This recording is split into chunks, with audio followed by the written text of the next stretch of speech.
ఈ ప్రాజెక్ట్ ని ఆంధ్రప్రదేశ్ ఒక జీవనాడిగా, పోలవరం ఆంధ్రప్రదేశ్ రాష్ట్రానికి ఒక వరంగా భావించి ఆ రోజు మనం శ్రద్ధ పెట్టాం. ఈ ప్రాజెక్ట్ వల్ల ఇది పూర్తి చేసుకుని నదుల అనుసంధానం చేసుకోగలిగితే ఈ రాష్ట్రానికి కరువు అనే మాట లేకుండా చేయొచ్చనే విధంగా మనం ఆలోచించి ప్రాజెక్టు ముందు తీసుకుపోయాం. ఆ రోజు కూడా చాలా దూరదృష్టితో, నాకుండే అనుభవంతో, ఎన్నికలైనాయి 2014లో. ఇక్కడ తెలుగుదేశం పార్టీ గెలిచింది, బీజేపీ తెలుగుదేశం పొత్తున్నాం. ఢిల్లీలో ఎన్డీఏ వచ్చింది. నేను మొట్టమొదటిసారిగా రిక్వెస్ట్ చేసింది, ఎందుకంటే నేను విజువలైజ్ చేశాను కాబట్టి, 7 మండలాలు తెలంగాణలో ఉన్నాయి కరువుకి ముంపు గురయ్యే మండలాలు. ఆ 7 మండలాలు కానీ మనకి ఇవ్వకపోతే 2 రాష్ట్రాలు జూన్ 2వ తారీఖు నోటిఫై అవుతాయి. నోటిఫై అయిన తర్వాత మళ్ళీ అసెంబ్లీ పోయి ఆ రాష్ట్రాలు ఒప్పుకుంటే తప్ప ఇది సాధ్యం కాదు. అందుకనే పట్టుబట్టి మీరు 7 మండలాలు ఇవ్వకపోతే నేను ప్రమాణ స్వీకారం కూడా చేయను, ఇంకా పోలవరం ప్రాజెక్ట్ కాదు అనే ఉద్దేశంతో నేను పట్టుబట్టి ఫస్ట్ కేబినెట్ చరిత్రలో ఎన్డీఏ 2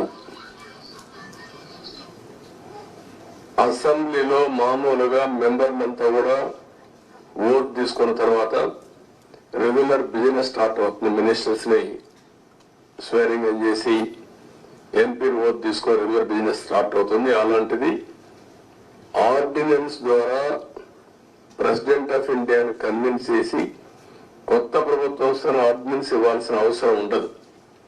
ప్రెసిడెంట్ కూడా ఒప్పుకోడు.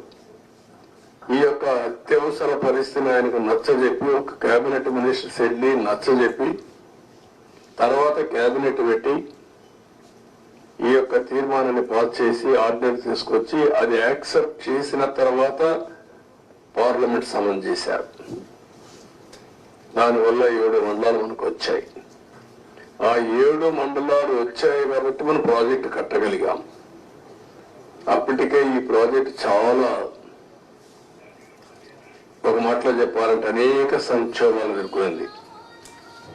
2500లో ఈ ప్రాజెక్ట్ రాజశేఖర రెడ్డి గారు ప్రారంభించడం, అప్పుడే అవకతవకలు చేయడం, కాంట్రాక్టుల్ని క్యాన్సిల్ చేయడం, అక్కడి నుంచి ప్రాజెక్టు ఆటకెక్కడం, అక్కడి నుంచి వాళ్ళందరూ కోర్టులకు వెళ్ళిపోవడం, ఇక్కడ కూడా land acquisition project central place లో ల్యాండ్ ఎక్విజిషన్ చేయాలంటే వాళ్ళు కోర్టుకు వెళ్ళడం, right main canal, left main canal కాలువలు తవ్వాలంటే వాళ్ళు కోర్టులకు వెళ్ళిపోవడం, ఎన్ని లిటిగేషన్లు పెట్టాలో అన్ని లిటిగేషన్లు పెట్టి 2014 కంటే ముందు కిరణ్ కుమార్ రెడ్డి ముఖ్యమంత్రి అయిన తర్వాత టెండర్లు పిలిచాడు. అది కూడా కోర్టుకు పోయి గందరగోళం అయ్యి తర్వాత ఫైనల్ గా అన్ని కోర్టులు వెకేట్ వచ్చింది. ఆ సమయంలో విభజన జరిగిన సమయంలో ఇది నేషనల్ ప్రాజెక్ట్ గా విభజన చట్టంలో పెట్టారు. ఇన్ని నానా అవస్థలు పడి ఈ ప్రాజెక్టు ఇప్పుడే కాదు, ఈ ప్రాజెక్టు కన్సీవ్ చేసి చూస్తే 1940లోనే కన్సీవ్ చేశారు బ్రిటిష్ వాళ్ళు. అప్పటి నుంచి ముందుకు వెనక్కి రావడం, అప్పుడు కూడా 300 టీఎంసీ నుంచి 700 టీఎంసీ ఇంకా హైట్ కూడా పెంచి కట్టాలని చెప్పి అనుకున్నారు. కడాను మనకు వచ్చింది చూస్తే 45.72 మీటర్లు దీంట్లో కట్టినప్పుడు 194 టీఎంసీ ఆఫ్ వాటర్ స్టోర్ చేసేట్టుగా మనం దీన్ని పెట్టుకున్నాం. అంటే 194 టీఎంసీ వాటర్ పెట్టుకుంటే 320 టీఎంసీ ఆఫ్ వాటర్ వాడుకునే అవకాశం వస్తుంది. ఫ్లడ్ వాటర్ వచ్చినప్పుడు ఈ రిజర్వాయర్లు పంపించి అన్ని చేసే అవకాశం వస్తుంది. ఈ ప్రాజెక్టు చూస్తే ఉత్తరాంధ్ర కానీ ఈ యొక్క ఈస్ట్ వెస్ట్ గోదావరి, కృష్ణా, గుంటూరు, ఒక మాటలో చెప్పాలంటే ఇవన్నీ కానీ సక్రమంగా వాడుకుంటే రాయలసీమకు కూడా కరువు ప్రాంతమైన రాయలసీమకి ఇక్కడ గోదావరి నీళ్లు వాడుకొని కృష్ణా వాటర్ వాళ్ళకి ఇచ్చే అవకాశం ఉంటుంది. అవసరమైతే భవిష్యత్తులో అన్ని సహకరిస్తే గోదావరి వాటర్ కూడా రాయలసీమ కూడా తీసుకునే అవకాశం వస్తుంది. ఇది 15 lakh cusecs of water discharge, highest ఇది స్పిల్వే మీద. 3 గార్జెస్ ఉంది చైనాలో, దానికంటే ఎక్కువ. అది ప్రపంచంలో ఒక పెద్ద సక్సెస్ స్టోరీ. అక్కడ కూడా ఇదే రివర్ మార్చారు, అతిపెద్ద ప్రాజెక్ట్ కట్టారు, మనం మాట్లాడుకుంటాం. దానికంటే ఎక్కువ వాటర్ ఈ స్పిల్వే మీద డిశ్చార్జ్ అవుతుంది. గేట్స్ కూడా చూస్తే 48 నెంబర్, 16 into 21 metres size, 320 metric tons weight కూడా. ఇవి కూడా ఒక పెద్ద ఛాలెంజ్ కింద బిగ్గెస్ట్ గేట్స్ డిజైన్ చేసి మనం ముందుకు పోయాం. ఇంకొక పక్కన మీరు చూస్తే మేజర్ రివర్ ని డైవర్ట్ చేయడం, రివర్ ని డైవర్ట్ చేసి స్పిల్ వేని తీసుకొచ్చి స్పిల్ ఛానల్లో మనం వదిలిపెడుతున్నాం. ఇంకొక పక్కన 99% వాటర్ ని డిశ్చార్జ్ చేసే అవకాశం ఉంటుంది. ఇలాంటి ప్రాజెక్ట్ అయితే 2014-19కి 72% మనం పూర్తి చేశాం. అయితే నేను డీటెయిల్స్ కి ఈరోజు పోవడం లేదు, మెరిట్స్ మళ్ళీ మాట్లాడతాను. కానీ బాధ అంతా ఏంటంటే ఆ డేట్స్ కూడా మీకు మళ్ళీ ఇస్తాను నేను, మీరు కూడా స్టడీ చేయాలి. ఈ రాష్ట్రంలో ప్రతి ఒక్కరు కూడా అర్థం చేసుకోవాల్సిన అవసరం ఉంది. ఒక వ్యక్తి రాజకీయాలకి ఉండదగ్గ వ్యక్తి కాని వ్యక్తి రాజకీయాల్లోకి వచ్చి రాష్ట్రానికి ఒక శాపంగా మారి, ఎందుకు నేను ఈ మాట వాడుతున్నానంటే ఇది ఒక ఉదాహరణ. పోలవరం కేస్ స్టడీ, ఇలాంటి చాలా జరిగాయి. అతిపెద్ద తప్పు కాదు, తప్పు కంటే కూడా ఒక శాపంగా మార్చేశారు రాష్ట్రానికి. మామూలు కాదు ఇది, క్షమించరాని నేరం కూడా. ఒక చిన్న తప్పు చేసేది అనుకుంటాం, అలాంటి పెద్ద ఇది చేసి డయాఫామ్ వాల్, ఇక్కడుండే ప్రెస్ లో మీరు చాలా మంది ఉంటారు. నేను దగ్గర 30 సార్లు వచ్చే 31సారి ఈ ప్రాజెక్ట్ కి. నా మనసంతా ఈ ప్రాజెక్ట్ మీద ఉంటుంది. అందరికంటే ఎక్కువ బాధపడే వ్యక్తిని నేనే. నా కష్టాన్ని బూడిదలో పోసిన పన్నీరుగా చేశారు. ఎందుకు ఈ మాట వాడుతున్నానంటే, పండగ రోజు కూడా నాగపూర్కి వెళ్ళి, ఇప్పుడు గట్కర్ అక్కడ ఉంటే వాళ్ళ ఇంటి దగ్గర ఉంటే పోయి ఆయనతో మాట్లాడి, అదే మాదిరిగా అప్పుడు ఉమాభారతి మినిస్టర్ అంటే ఆవిని కన్విన్స్ చేసి, ఎక్కడ ఎలాంటి అడ్డంకులు లేకుండా అన్ని అడ్డంకులు, ఇక్కడ కూడా ఒకసారి 2 సార్లు అయితే ల్యాండ్ ఎక్విజిషన్ అప్పుడు అంతా కూడా కొంత ట్రబుల్స్ క్రియేట్ చేస్తే వాళ్ళందరినీ పిలిపించి నయానా భయానా చెప్పి వాళ్ళకి కన్విన్స్ చేసి వాళ్ళకు లిబరల్ గా రీహాబిలిటేషన్ కానీ రిలీఫ్ కానీ ఇచ్చి మొత్తం చేశాం. వీళ్ళు చేసిన పని మీరు చూస్తే ప్రభుత్వం వస్తానే రివర్స్ టెండరింగ్ అన్నారు. వచ్చిన వెంటనే అదే రోజు, ఒక మాటలో చెప్పాలంటే సేమ్ డే ఏజెన్సీని మార్చేస్తామని చెప్పి స్టేట్మెంట్ ఇచ్చారు. 4-5 రోజుల్లో ఇక్కడి నుంచి ఏజెన్సీని వైండప్ చేసి బయట పంపించారు. ఉండే స్టాఫ్ అంతా మార్చేశారు. ఆ ప్రిన్సిపల్ సెక్రటరీ, ఇంజనీరింగ్ చీఫ్ అందరినీ మార్చేశారు. అక్కడి నుంచి ఎవ్వడికి తెలియని వ్యక్తులు పెట్టేశారు. ఇక్కడ 19-20 వరదలు వచ్చాయి. గోదావరి వరదలు వస్తే ఎంత తీవ్రంగా వస్తాయో మనందరికీ తెలుసు. 2 సార్లు వరదలు వచ్చి మొత్తం మీరు చూస్తే దగ్గర డయాఫామ్ వాల్ 4 చోట్ల బ్రీచ్ అయిపోయింది. 35% డ్యామేజ్ అయింది. మనం ఆ రోజు ఈ యొక్క డయాఫామ్ వాల్ మీరు ఒక్కసారి చూస్తే మొత్తం 446 కోట్ల రూపాయలతో డయాఫామ్ వాల్ వాటర్ ఫుటింగ్ లో అప్పుడు కూడా ప్రాబ్లమ్స్ ఉంటే 2 సీజన్లో పూర్తి చేశాం. ఆ డయాఫామ్ వాళ్ళు కాపాడవలసినటువంటి ప్రభుత్వం కాపాడకుండా ఇష్టానుసారంగా ప్రాజెక్టు యొక్క ఫేట్ తో ఆడుకొని ఇప్పుడు మొత్తం ఈ డ్యామేజ్లు అయితే ఆ డ్యామేజ్ కూడా కనుగొనడానికి ఒక 1 year పట్టింది. గవర్నమెంట్ ఆఫ్ ఇండియా చాలా సార్లు చాలా స్పష్టంగా మీరు మార్చొద్దంటే అవన్నీ కరెస్పాండెన్స్ రేపే నేను మాట్లాడతాను. ఇప్పుడు నేను డీటెయిల్స్ పోవడం లేదు. బ్రాడ్ గా కాన్సెప్ట్ ఫస్ట్ హ్యాండ్ ఇన్ఫర్మేషన్ ఇక్కడికి వచ్చాను. I have seen the project. మామూలు వాళ్ళైతే అర్థం కాదు. నేను ఒక 100 సార్లు ఈ ప్రాజెక్ట్ గురించి రివ్యూ చేసుంటాను. 30 times ఇక్కడికి వచ్చి ప్రాజెక్ట్ లో చూశాను. అడుగడుగున అన్ని నిర్ణయాలు నేను భాగస్వామిని అనుకుంటే అర్థం చేసుకోగలిగాం.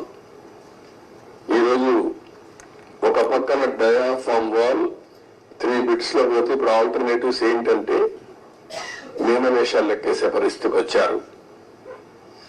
ఇందులో ఆ 2 బిట్లు కానీ ఎక్కడికక్కడ ఒక parallel D wall diaphragm wall హైట్కి ఎక్కడ డ్యామేజ్ అయిందో దానికంటే ముందు ఒక ప్యారలల్ గా కట్టి దాన్ని కవర్ చేస్తే 447 కోట్లు అవుతుంది.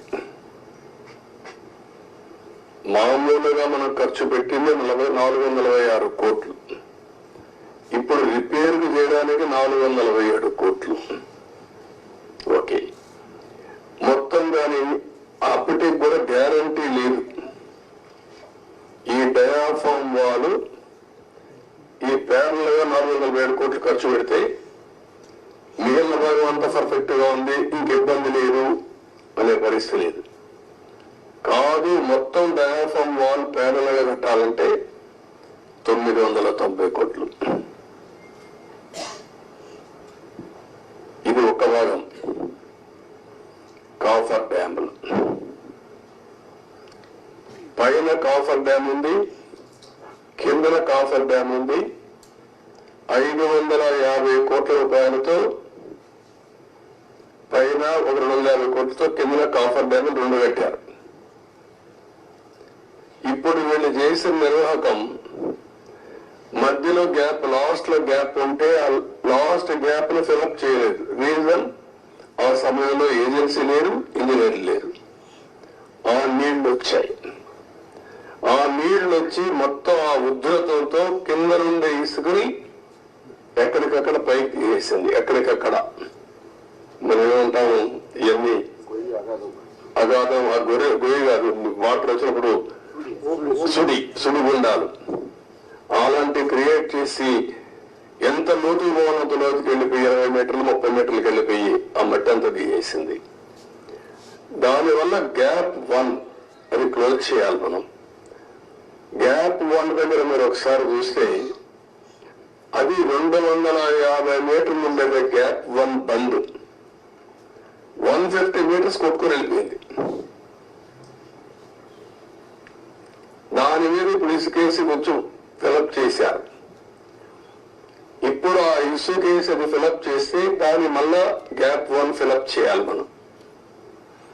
ఇప్పుడు ఇసుక తీసుకొచ్చి బయట నుంచి ఇసుక తీసుకొచ్చి అక్కడ పెట్టి మొత్తం కొట్టుకొని వెళ్ళిపోయింది. కాబట్టి ఇప్పుడు డ్రౌటింగ్ దానంతా కూడా కాంపాక్ట్ చేస్తున్నారు. ఆ ఇసుక అంతా పోసి ఇది ఎంత అవుతుందో తెలియదు. ఒక 2000 కోట్లు అవుతుందా, ఎంత అవుతుందో తెలియదు. They are saying as on today 2000 కోట్లు నాకు నమ్మకం అడ్మినిస్ట్రేషన్ పైన వాళ్ళు ఏ లెక్క లెక్కలేసారు తెలియదు నాకు. ఇది అయిన తర్వాత గ్యాప్ 1 అనేది లాస్ట్ లో ఉండేది వస్తుంది. గ్యాప్ 2 డయాఫామ్ వాల్, గ్యాప్ 3 ఇంకొక వాల్ కట్టారు, అక్కడ కాంక్రీట్ వాల్ కట్టారు. అదే మాదిరిగా గైడ్ బండ్ ఒకటి అది కుంగిపోయింది.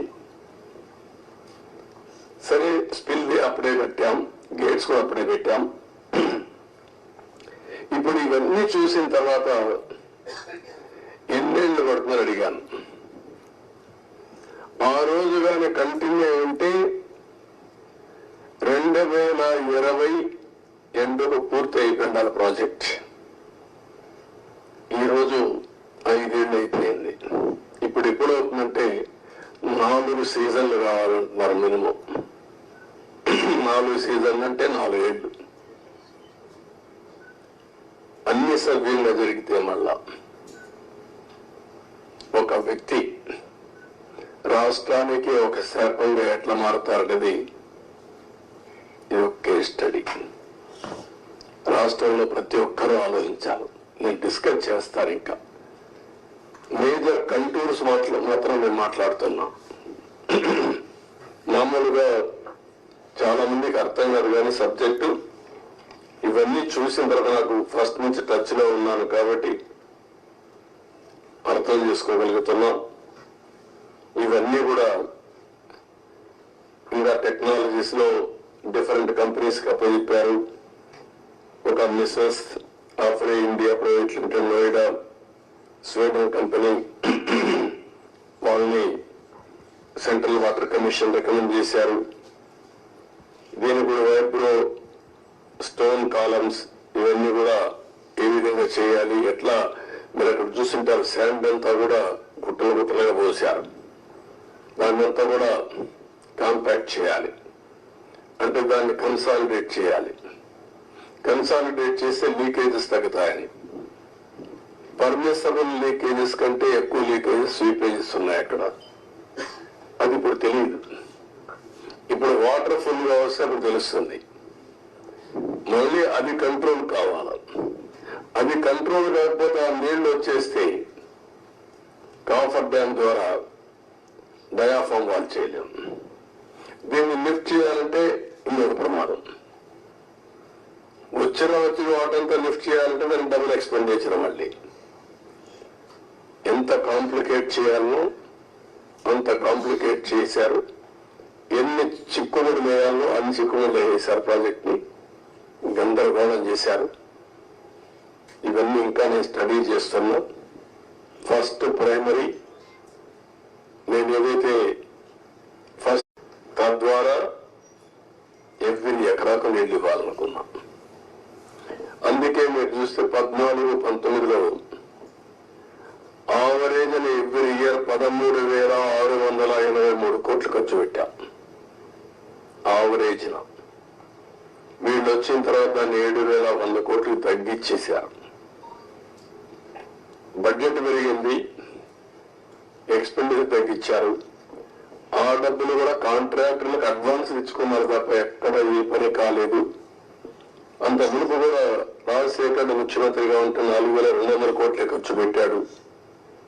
తర్వాత 3,430 కోట్లు ఖర్చు పెట్టారు. ఫస్ట్ టైం చరిత్రలో 13,683 కోట్ల రూపాయలు ఎవ్రీ ఇయర్ ఖర్చు పెట్టి సాగునీరు కోసం ఎక్కువ ప్రాధాన్యత ఇచ్చాం. పోలవరాన్ని కూడా ముందుకు తీసుకెళ్లాం. ఈరోజు ఈ పరిస్థితిలో మీరు కూడా అధ్యయనం చేయండి. డేటా అంతా మీకు కూడా ఇస్తాను. ఇందులో రహస్యాలు ఏమీ లేవు. అలాంటివన్నీ స్టడీ చేసి మనం ఏం చేయాలో చేయడం, దీన్ని కంప్లీట్ చేసుకోవాలి. ఇది ఒక కేస్ స్టడీగా ప్రతి ఒక్కరికి అర్థం కావాలి. రాష్ట్రంలో ఉండే ప్రతి ఒక్క వ్యక్తికి సంబంధించిన ప్రాజెక్ట్ ఇది. వాళ్ళ భవిష్యత్తుకు సంబంధించిన ప్రాజెక్ట్ ఇది. ఏదేమైనా బాధ, ఆవేదన, ఒకసారి ఎమోషన్ కూడా వస్తుంది. నిబ్బరంగా ఉండి దీన్ని ముందుకు తీసుకుపోవాల్సిన అవసరం ఉంది. మొదటి రావాలి, రివర్స్ కి వచ్చేది. ఇప్పుడు నీకు ఎముకలన్నీ విరిగిపోతే ఏం ఎస్సీకి దిగువ కాఫర్ డ్యామ్ పనిచేస్తలేదు. అది లేదు, అప్పర్ కాఫర్ డ్యామ్ లేదు, లోయర్ కాఫర్ డ్యామ్ లేదు, గైడ్ బండ్ ప్లస్ గ్యాప్ 1 సగం కొట్టుకొని వెళ్ళిపోయింది.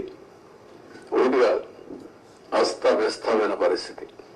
సార్ రివర్స్ టెండరింగ్ అన్ని చేశారు కానీ డబ్బులు అన్ని ఆదా చేస్తున్నామని చెప్పి వేరే సంస్థలతో పని చేయించారు. మీరు దానివల్ల ఆదాయం ఎంతండి? ఇప్పుడు కథనంగా ఖర్చు అయిపోతుంది ఎంత? నేను ఏమంటానంటే ప్రాజెక్టు కొట్టుకుని మేరకు రివర్స్ టెండరింగ్ మీరు అర్థం చేసుకోవాలా.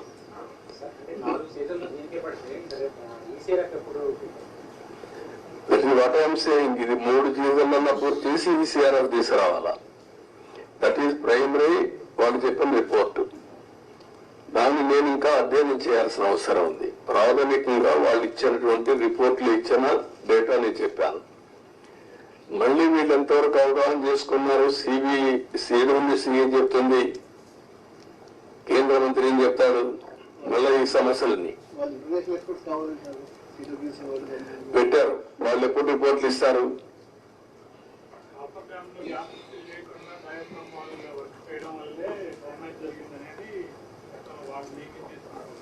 ఆరోపణ కాదు, కాఫర్ డ్యామ్ ని ఫిలప్ చేయడం కోసం క్లియర్ గా కట్టి ఆ 1 month లో ఈ ఏజెన్సీలు మార్చకపోతే అయిపోయింది.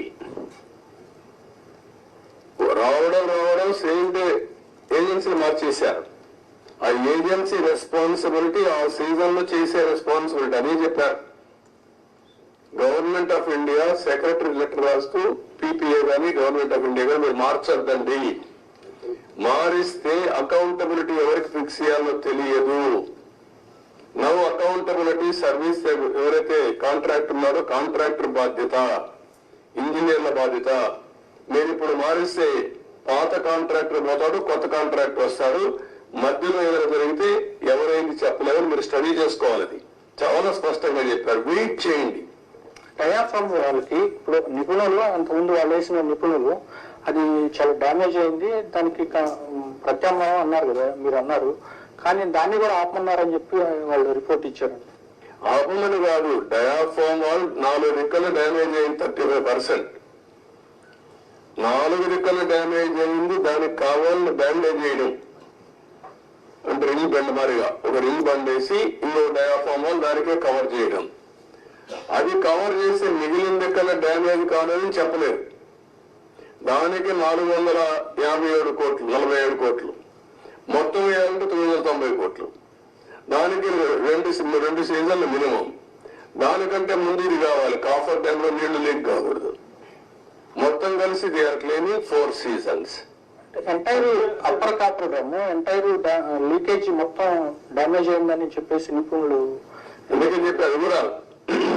ఇప్పుడు ఎప్పుడైతే వాటర్ ఇక్కడ లోపలికి వచ్చి కిందన కాఫర్ డ్యామ్ ఉంది, పైన కాఫర్ డ్యామ్ ఉంది, నీళ్లు పోలేవు, సుడిగుండాలుగా మారి సుడిగా తిరిగి ఆ శాండ్ ఒక 20 మీటర్లు 30 మీటర్లు కొట్టేసింది, పైకి లేపేసింది, మొత్తం కొట్టుకోపోయింది. కొట్టుకోపోయిన తర్వాత కాఫర్ డ్యామ్ కూడా దెబ్బతింది.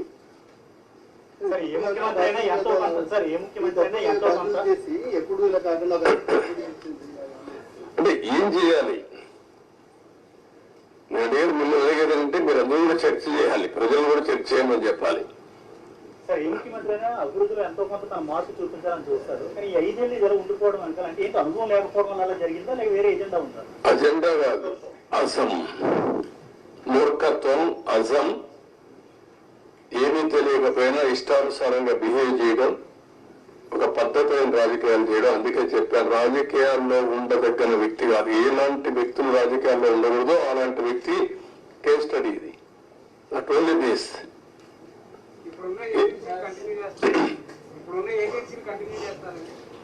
ఏజెన్సీ కర్దేవుడు ఫస్ట్ ఆఫ్ ఆల్ ఏంటిది? ఈ 2 రోజులు మీరు ఆలోచించాల్సింది. తర్వాత ఏజెన్సీ కథ. నేను కూడా ఏజెన్సీ మార్చేస్తా ఎంత నా దగ్గర అధికారం ఉంది, ఒక నిమిషమే. కానీ అది కాదు కదా. ఎట్లా మీరు కూడా ఆ రోజు కూడా ఎవరు మీరు మాట్లాడాల, మీకు భయం, అది వేరే విషయం.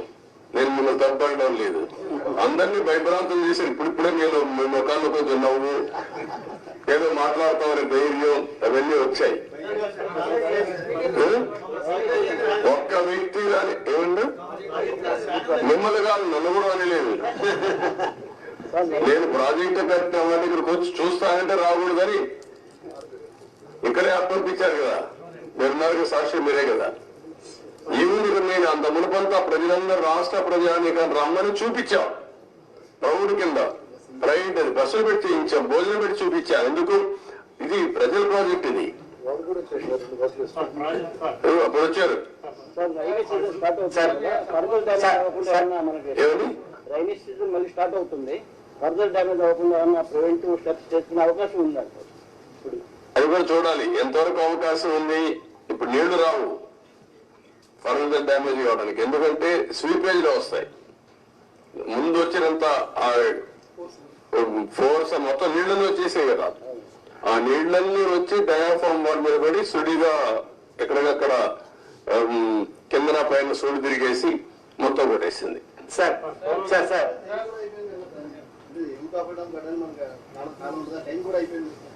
ఇప్పుడు చేయలేరు, ఏం చేయలేదు. November December season is over.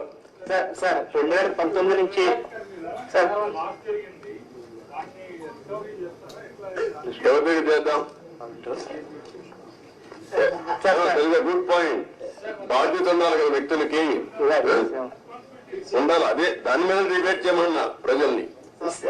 Sir CM గారు గత ప్రభుత్వంలో ముఖ్యమంత్రి గారు ఒక రకంగాను, ఒక మంత్రి అనిల్ గారు ఒక రకంగాను, ఇంకో మంత్రి ఏమో వ్యంగ్యంగాను పోలవరం దీని గురించి ఇచ్చేశారు. మనకి దాని డిఫరెంట్ గా ఏం చేయకూడదు అంటే ఇప్పుడు ఏం చేయాలని నేను అడుగుతాను మిమ్మల్ని. నేనేం చేయాలని నేను కూడా ఇంకా అధ్యయనం చేస్తున్నా. ఈ రోజు ఒక మాట చెప్పి రేపు ఒక మాట చెప్పి డయాఫాల్ అంటే అది ఎక్కడ కనపడలేదు నాకంటే. అలాంటి మంత్రులు చూసాం, డయాఫామ్ వరకు కనపడలేదు మంత్రి. సార్ 2019 నుంచి 2024 వరకు సార్ 2019 నుంచి 2024 వరకు పోలవరం ప్రాజెక్టులో జరిగిన అక్రమాలపై ఏదైనా కమిటీ వేసే అవకాశం ఉందంట. అరే కమిటీ వేద్దామయ్యా, అది కాదు కదా మిమ్మల్ని మీరంతా కూడా ఏంటంటే మీరు కూడా ట్రెడిషనల్ గా ఆలోచిస్తున్నారు. మీకు కన్సర్న్ కనపడాలి. నాకు ఒక ఎంక్వైరీ చేసేయండి, యాక్షన్ తీసేసుకోండి, ఏం చేస్తారు మీరు.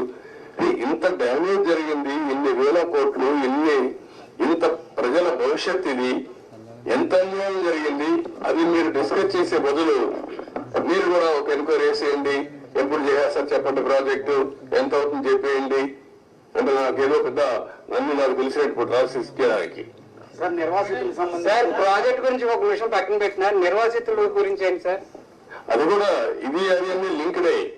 ప్రాజెక్ట్ కట్టకపోతే డబ్బులు ఇవ్వలేరు కదా, గవర్నమెంట్ ఆఫ్ ఇండియా కూడా ఇవ్వరు కదా, వాళ్ళకు అన్యాయం జరిగింది కదా.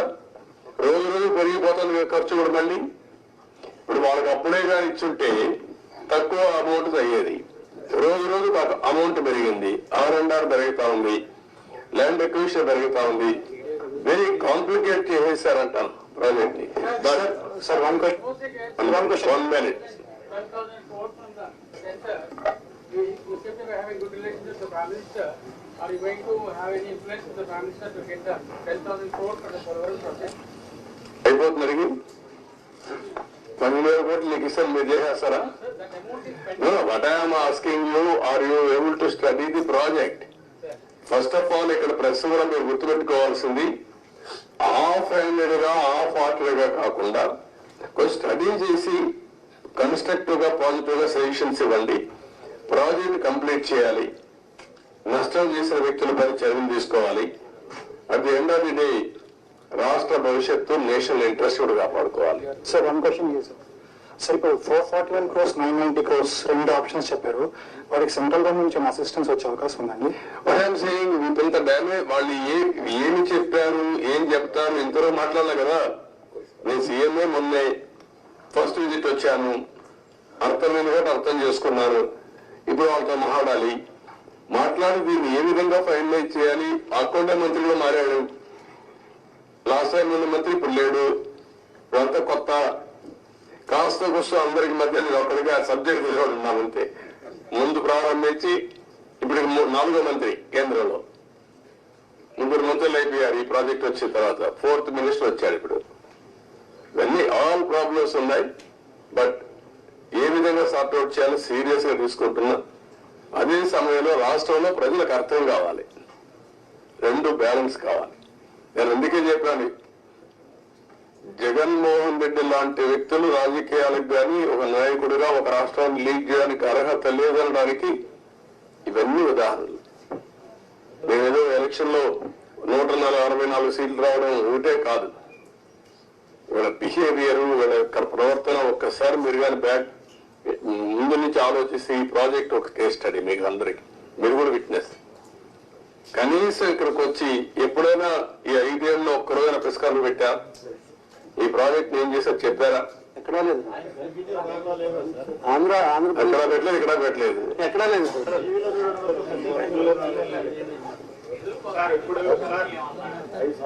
అఖిల పక్ష కమిటీ ఏం చేస్తారు? అఖిల పక్షం వేస్తా ఏం చేస్తారు? కసో తిరిగేసి వెళ్తారు, అంతే కదా. అది కాదు కదా ఇష్యూ, ఎట్లా పరిష్కారం చేయాలి? సార్ ఇంకేమో కోరుతారు కదా, అంటే ఇంత జాతి విపత్తు ఆంధ్రాకి ఇంత ఇబ్బంది కలిగింది, ఫర్దర్ గా మళ్ళీ ఇలాంటివి జరగకుండా, అంటే ఎవరు వచ్చినప్పుడు వాళ్ళు అలా కాంట్రాక్టర్ని అలా మార్చకుండా మీరేమన్నా రికమెండ్ అంటే జాతీయ స్థాయిలో ఇప్పుడు మీరు నేతగా ఉన్నట్టు ముఖ్యనేతలు అలాంటి రిఫార్మ్ ఏదన్నా సజెస్ట్ చేస్తారు? అదేమా అన్ని మాట్లాడదు ఇప్పుడు. అది కూడా దానికి అలాంటి డెమోక్రసీలో మనం ప్రజలు విజ్ఞతతో మనం ఓట్లేశారు, ఆ ప్రజలే లాస్ట్ టైం ఓట్లు వేశారు కాబట్టి లైసెన్స్ వచ్చింది డ్యామేజ్ చేయడానికి. ఇదో కేసు అది అంతే. గవర్నమెంట్ ఆఫ్ ఇండియా చట్టాలు తేవడేముంది, అన్ని రాష్ట్రాలు తేలేరు కదా. ఒక రాష్ట్ర ప్రభుత్వం, కేంద్ర ప్రభుత్వం తప్పు చేసిన పనిష్ చేయాలి. ఎవరు పనిష్ చేయాలి? ప్రజలు పనిష్ చేశారు, సరిపోతుందా? 5 ఏళ్లలో పూర్తయ్యే ప్రాజెక్టు 10 ఏళ్ళు అయిపోతుంది. 10 ఏళ్ళు కాదు, డబ్బులు ఎవరు డబ్బులు? ఇది tax payers money. Project safety ఇదే థ్రెట్, అన్ని ఉన్నాయి. మాట్లాడదు. Thank you.